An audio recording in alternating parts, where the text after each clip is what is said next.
We all want to grow, right? We want to achieve things. But the path to get there is almost never what we expect it to be.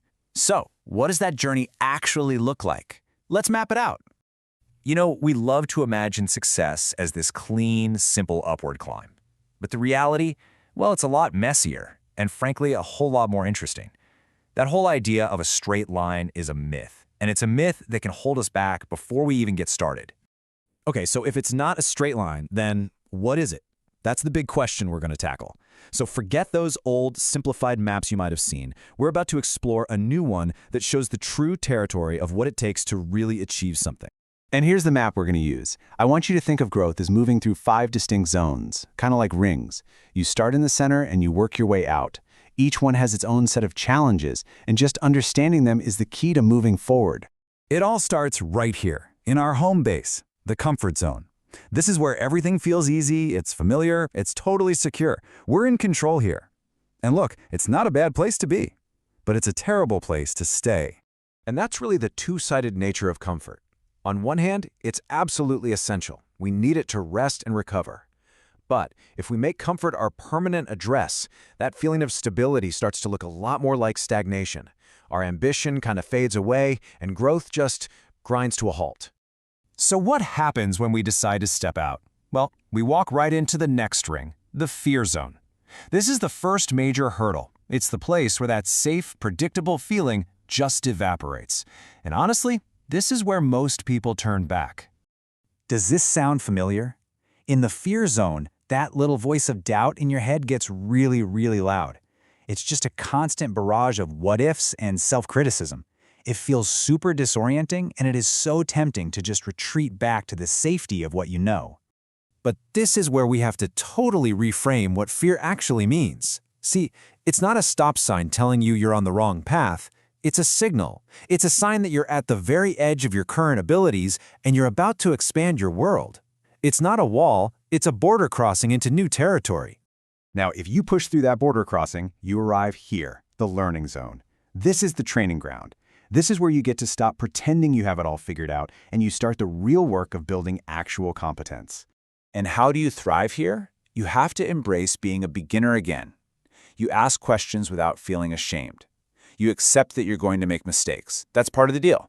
You actively look for feedback even when it's hard to hear. It's all about being vulnerable enough to actually learn something new. Making it through this zone isn't about raw talent. It's all about mindset. You need humility to admit what you don't know, and you need patience to stick with the process while that fear slowly transforms into a skill. This is where I can't do this gradually becomes, okay, I'm learning how. All that work you put in eventually builds up and pushes you into the fourth ring, the growth zone. After putting in the reps in the learning zone, something just shifts. Your new skills start to feel natural. Your purpose and your actions line up, and you start to build real momentum. This is where really fundamental change happens inside you. You go from just reacting to whatever life throws at you to actively shaping your own path. You start setting bigger goals because you've proven to yourself that you can handle the hard parts. And the confidence you build here, it's just different. It's not loud or arrogant. It's a quiet, deep kind of self-trust that only comes from navigating real challenges and making it through to the other side. It's earned. So that brings us to the final ring, success. But here's the twist. Success isn't a place you just arrive at one day. It's not a finish line you cross. It's the natural result. It's the accumulation of everything you've done by consistently moving through those other 4 zones. So what does that kind of success look like in the real world? It's the promotion you earned. It's the relationships you deepened because you had the tough conversations. It's the new doors that just seem to open for you. And maybe most importantly, it's that unshakable trust you've built in yourself. And that's the real prize here. It's not just some external achievement. It's an internal transformation. You fundamentally change your own identity. You become someone who sees a challenge not as a threat, but as an opportunity to grow. When it all comes down to it, this whole journey boils down to a single choice that you probably face every single day. Are you going to stay where it's safe and predictable, or are you going to find the courage to step into the fear zone and move forward anyway? So I'll leave you with this to think about.